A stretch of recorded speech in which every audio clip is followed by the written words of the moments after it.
the NFL, and stop me if you've heard this before. The Browns have a quarterback conundrum.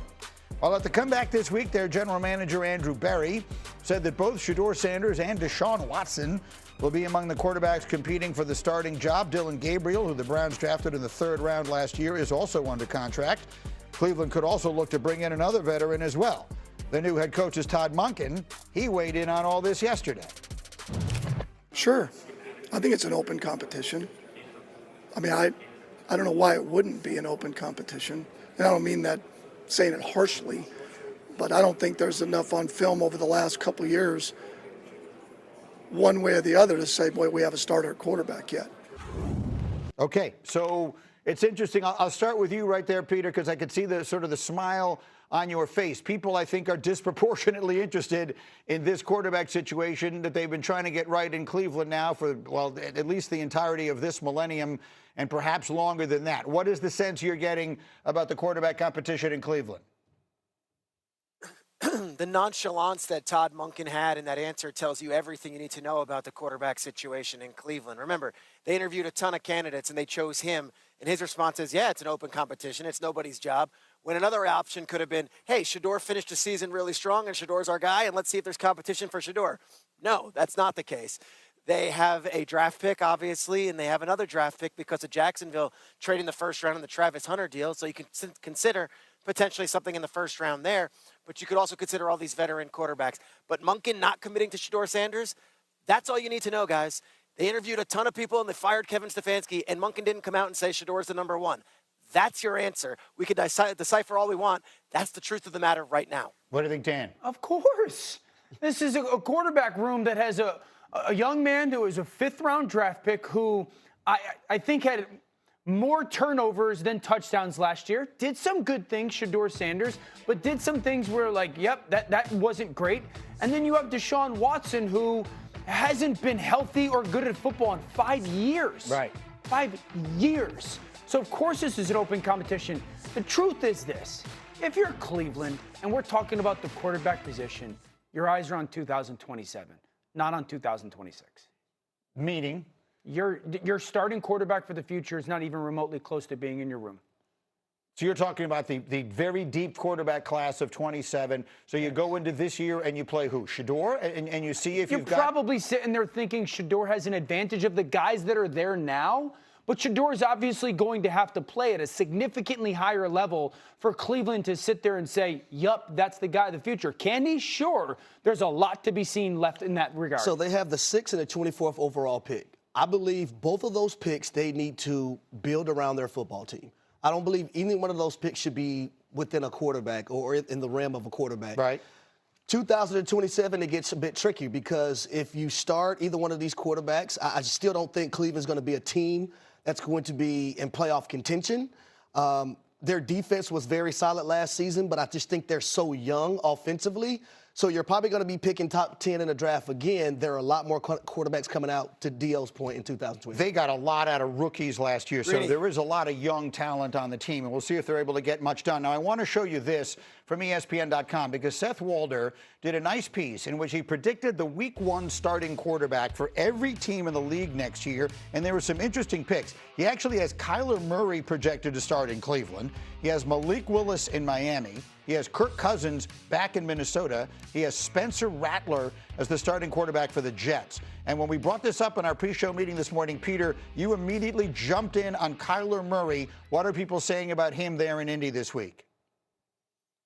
Well, that one's the most interesting quarterback name on that list, and maybe the most interesting quarterback name over the next few weeks. So Kyler Murray's contract is a little bit complicated in that on the 3rd day of the league new year, which is the 3rd day of technically after free agency, it's in the 2nd week of March, Kyler Murray is then owed an additional $20 million guaranteed by the Cardinals, and they're on the hook for even more money after that. If they can get out of that by releasing Kyler Murray before then, which would mean in just the next month, or in 3 weeks, then he is a pure free agent, and anyone can sign Kyler Murray for any dollar amount. Mike LaFleur hasn't committed to Kyler Murray. Nathaniel Hackett hasn't committed to Kyler Murray. And Monty Ossenfort, the current GM of the Arizona Cardinals, did not draft or give Kyler Murray the extension that he is playing on now, which tells you he might not have a champion in the room that says, well, that was my guy. Now to the Browns, we could suggest a bunch of different teams. Browns are interesting. Todd Monken, he is a football guy, and he is an old-school football guy.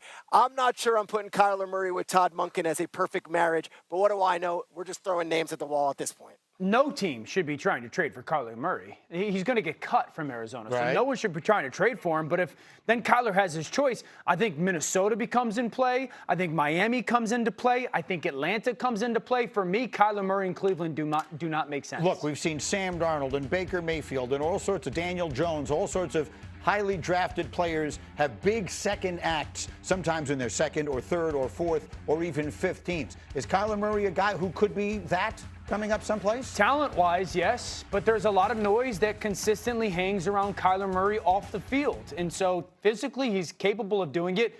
I just don't know where he comes to in relation to those guys and those intangibles. I think Kyler has to get to a point to where he can complete a season, right? We've seen him for 10, 9, 8 games be phenomenal at the quarterback position, but for some odd and apparent reason, when it gets towards the end of the season, he tails off as a quarterback. Yeah, and injuries are a big part of it. His size obviously comes in. He also wants to always there. be a playmaker. He always wants to be a runner. He's good enough to become a thrower on a consistent. So once again waiting on Aaron Rodgers and his future. They're open to Rodgers returning, and a decision from Aaron could come by mid-March. But Pittsburgh may not be the only team interested. Listen to this from Shefty the other day.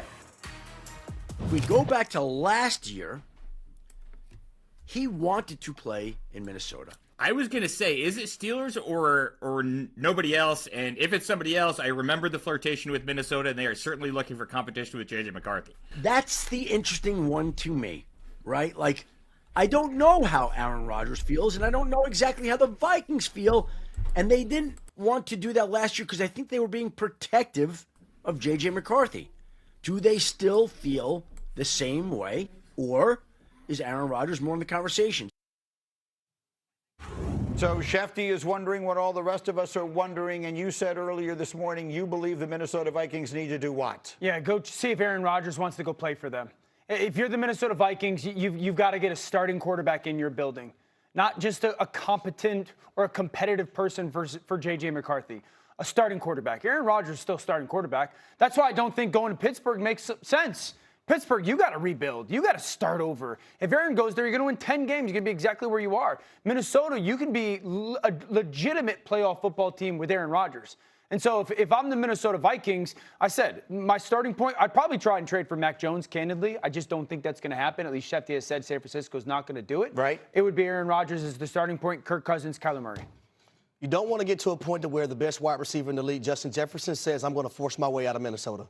I can give a lot of credit on how he handled things last season with incompetent quarterback play. This team won 9 games with bad quarterback play. That defense stepped up to the billings. It's a luxury to be able to have Brian Flores back as your defensive coordinator. You have to get a quarterback right now because this is a win-now football team. Let me say this about Aaron in Pittsburgh, okay? And this is said with the utmost respect and admiration for Aaron. If you're Pittsburgh and you sign Aaron, you're trending to become something that you haven't been maybe in 50 years, riding your own coattails of the past. At some point, Pittsburgh, you have to realize that you're going to jump into our brand is more important than the product on the field because you're no longer chasing a Super Bowl anymore. You're no longer trying to become that preeminent organization that chases the Lombardi Trophy. You're just trying to not be bad, which is what a lot of teams in this league do. Yeah, so there's the Steelers side of it. We all know that Pittsburgh need to rebuild. Pittsburgh doesn't realize that they need to rebuild. Right. That's an issue in this whole let me get in So here, they've though. got their side. Guys, Traeger, I want to get you back to guys. Minnesota, though, because to me, there's two. Okay. The Vikings have two choices. They can either bring competition for J.J. McCarthy, which we all know is one thing, or they can bring in someone who, when the minute that he signs on the dotted line, we all know this is probably his team. What is the sense you have of which way they're leaning on that? This was a 14-team win a year ago, and they fired their GM less than 12 months later. And it's not because of paternity leaves or a relationship with Kevin O'Connell. They fired the GM because he had Sam Darnold, Daniel Jones, and an interested Aaron Rodgers in the building. And he said, no, we're good with JJ, and Max Brosmer and Carson Wentz are going to be his backups. They're not going to make the same mistake twice. Greeny, to your point, what is the competition? Who is that? Is Kirk Cousins considered real competition, or is Kirk Cousins considered someone who is going to come in there and support J.J. McCarthy? Sure. Because I think Kirk Cousins and Kevin O'Connell have a really strong relationship. Depends how you look at Kyler Murray and at what number. Then I look at guys like Joe Flacco. You look at guys like Kenny Pickett. You look at guys like Jimmy Garoppolo or Geno Smith. There is a large second tier of what might be free agent available quarterbacks that we right now might be thinking, well, those aren't going to be real competitions for J.J. McCarthy. But when you get into training camp, we'll see how they push JJ. They cannot make the same mistake twice. They cannot go into this season just saying, hey, we're good with JJ. We'll let it roll as him as a number one and not have a real number two. Mac Jones, Aaron Rodgers. Those are the only two names that if you get them are clearly the starting quarterback. Everybody else that Peter just laid out accurately, they're just competition. I just don't think that's good enough for Minnesota. Okay, I have to leave it there. Obviously, every topic is flying.